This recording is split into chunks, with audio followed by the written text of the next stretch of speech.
And staying on the Euro rock scene, but with a different musical genre, Swiss avant-garde thrashers Celtic Frost have just released a compilation album titled Parched with Thirst Am I and Dying, 1984 to 1992. Compiled by vocalist-guitarist Tom G. Warrior, the compilation's concept is far removed from the normal greatest hits type package, as out of the 18 tracks, only 7 are previously available recordings.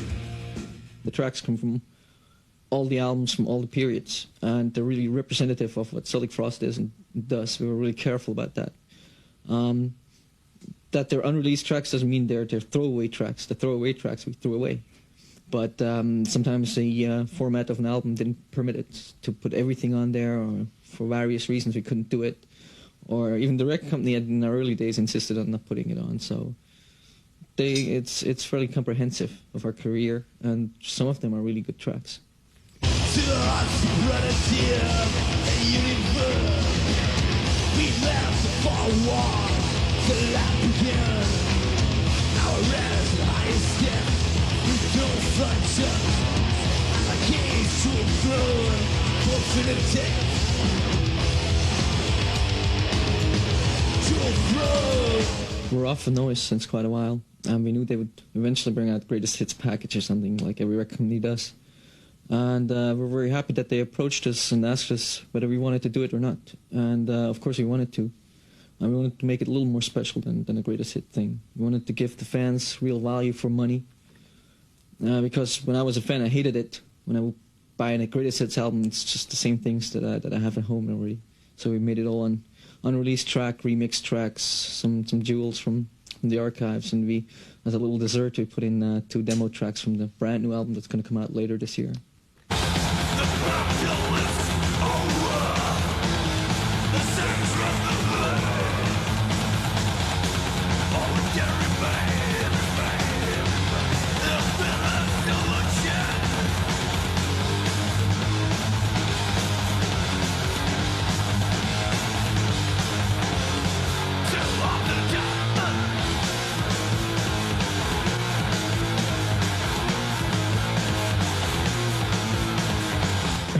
Well, it was really the band's selection, but we made it really hard on us. We had like a million different song lines and everything. We talked about it forever and ever. But, I mean, it was fairly obvious. I mean, we didn't have a million unreleased tracks. So when we decided just to go for unreleased stuff, mainly, it was kind of obvious how we would put it. We just deleted stuff that was really not releasable.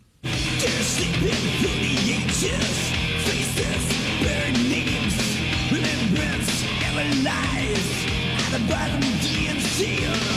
Death, cold embrace across the rest of the seas, unfolding the wish to forget the eyes of the disease.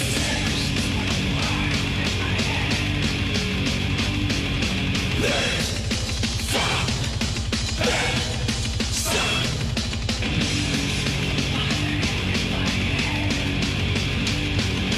Burn. Tristesse de la Lune, that was taken off the 87 album Into the Pandemonium.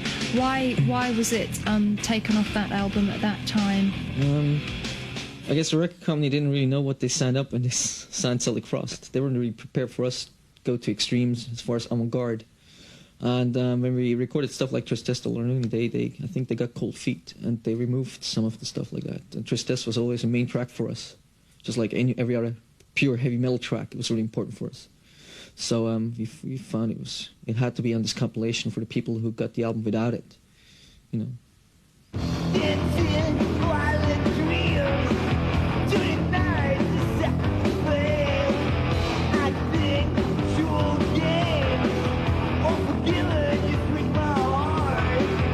More than pleasure and ice cold flames, crying soft as love lies tame.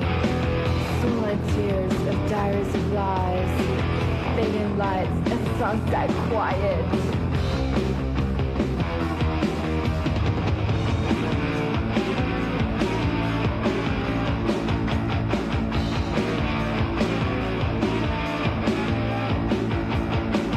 We sleep, we're dying, nothing fears is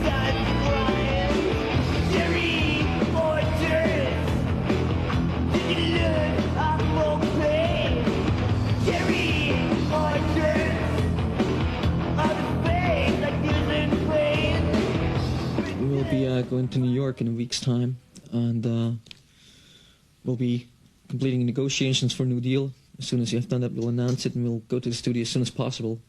We'll be doing an album that's far bigger than Pandemonium was in '87. We do an album that really goes to its uttermost limits of extremity, of avant-garde. We're going to do an album that represents Frost, what we do best, being totally ahead. We're going to do an album that's going to turn a lot of heads. It's our true intention to state something like that for the 90s, just like we did in the 80s. Good luck to Celtic Frost with their new album.